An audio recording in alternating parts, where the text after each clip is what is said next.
happening to me? Oh my god, my hair. It's gone. I'm bald! How?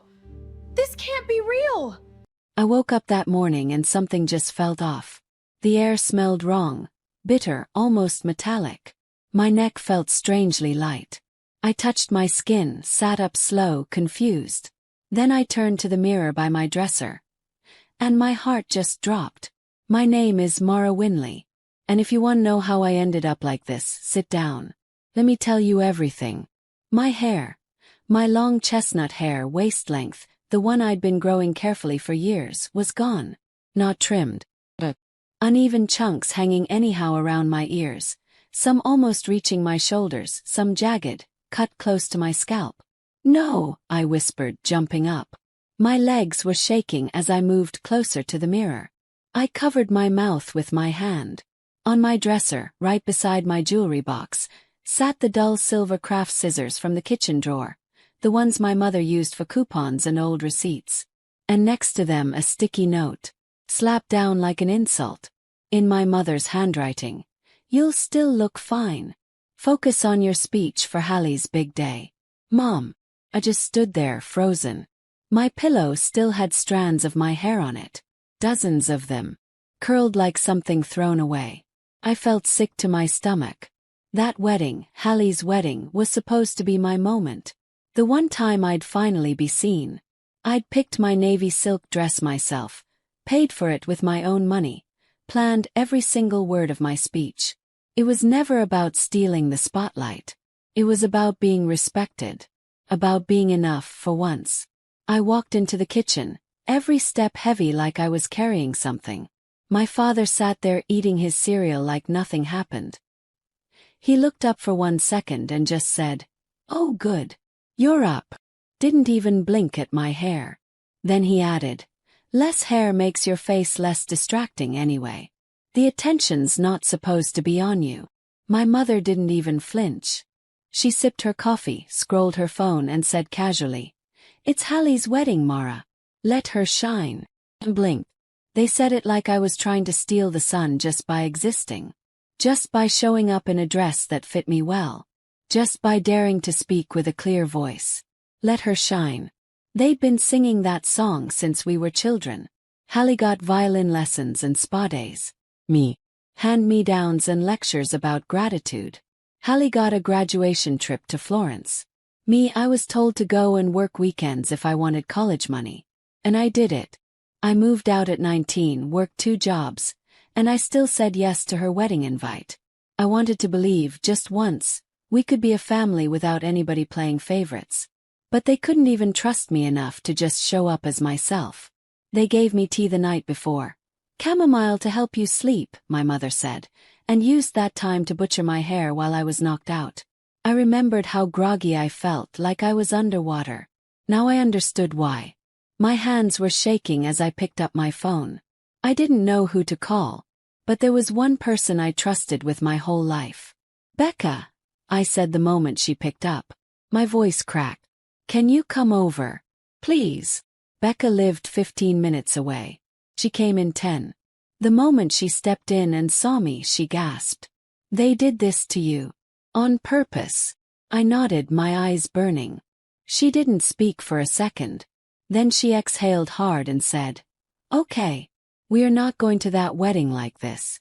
We're doing something better." First I thought she meant a salon. A makeover. Something to hide the damage. But Becca had something else in her mind entirely. See, I had a habit. I used to record little voice notes on my phone, things to tell my therapist later. Small things. Comments I didn't know what to do with. Becca asked to hear them. We sat on my floor, my hacked hair still sitting in the bin, and we listened. My mother's voice. "She thinks she'll look better than Hallie in that dress. We'll fix that." My father's laugh. "Girls like her need reminders. We'll cut it while she's out." Becca's eyes narrowed. "Mara, this is not just sabotage. This is control. And I think it's time people heard it." I stared at my phone. I never thought I'd share those recordings. They were private just for my sessions. But hearing them again with Becca beside me, they hit different. Powerful. Honest. Proof of what really happened. You really think people will listen? Yes. Becca nodded firm. They'll listen because it's real. And because you're not the only one. That night I didn't sleep at all.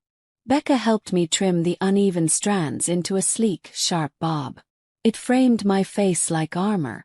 You look like someone about to ruin a fake fairy tale, she whispered. I looked in the mirror.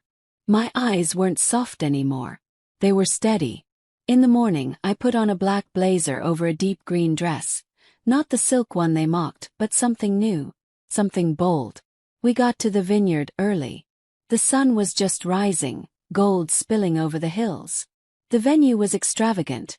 White chairs in neat rows, flower arches, cameras everywhere. Hallie's dream day. I stood quietly near the brunch buffet, watching guests arrive, laughing, taking pictures. I had rehearsed the speech they wrote for me. But that script was gone now. All I held was my phone. And my truth. When they offered me the mic for toasts, I stepped forward. My mother's smile froze. Hallie waved from her seat, beaming. Then I started talking. Hi everyone. I know I'm not the favorite daughter. That's never been a secret. But today I want to talk about something else. The room went quiet. Forks stopped midair. People looked up. Kept going, my voice clear.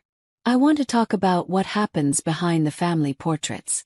When the people who say they love you drug your tea so they can cut your hair while you're sleeping. When you're told you're too pretty to stand next to your sister. When you're not just ignored, but managed. Murmurs ran through the crowd. My mother stood up. Mara, stop this. My father followed, face red.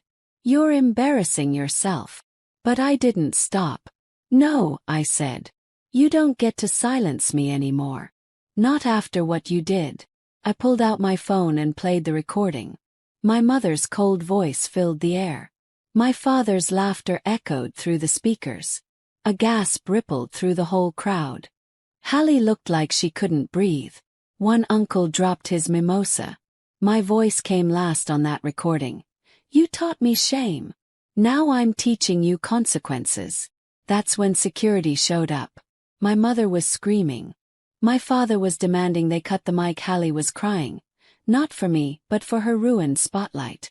But me, I walked out without a single tear. I had said what I came to say. By that night, the video Becca posted had gone viral. Caption. This is what happens when you weaponize family. Over 1 million views by sunrise. The comments kept pouring in. Thank you for saying what I never could.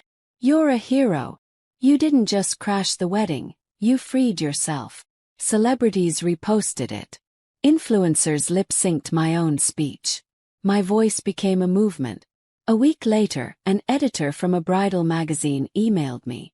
Your story isn't just powerful, it's important. Would you do a feature? Photo shoot. We'd like to title it, The Uninvited Sister Who Stole the Show. I smiled and replied, gladly. I posed in gowns that shimmered louder than my shame ever could. My new bob framed a face that was no longer hiding. It was the photo shoot my parents never would have allowed. And now, they couldn't stop it. 3 months passed. My family never called. No apology. No explanation. But I didn't care anymore. The world had already decided. I became the face of something bigger. Of daughters silenced for too long. Talk shows debated my speech. Articles dissected my parents' actions. Then came Cynthia Ray, a fashion CEO whose own daughter had been treated the exact same way. We're building a campaign called You Can't Cut Power, Cynthia told me. And we want you to lead it. I was stunned. You mean me? As a model? She smiled. Model, voice, and creative director. You turn pain into power. That's exactly what we need. The campaign blew up. Photo shoots, panel talks, interviews. My story became a symbol. Meanwhile, back in my hometown, my parents had become pariahs. Neighbors avoided them. The priest who married Hallie even called me a cautionary tale from the pulpit. And Hallie's new husband. He left 6 weeks in. He found a notebook full of fake Instagram accounts. Accounts Hallie herself used to post cruel comments about me. Anonymous bullying, from a bride obsessed with her own sister's silence. That was the final straw. He packed his bags and left. I didn't even smile when I heard. Felt nothing. I'm done carrying their consequences, I told Becca. Then Cynthia called me again. We're opening a new creative office, she said. And we want it in your hometown. Would you like to run it? Blinked. You're serious. Imagine, she said. Same street they dragged you down for piano recitals. But this time your name is on the door. I laughed softly. Let's do it. The building turned out sleek. Glass walls, soft lighting, energy buzzing everywhere. On the front window in bold letters. Power cannot be cut. Local press covered the launch. Survivors came through the doors. Old classmates who used to whisper about me now asked me for internships. And then, during the open house, my parents walked in. Uninvited. Quiet. My mother wore sunglasses. My father looked older. Tired. Maybe it was guilt. Maybe shame.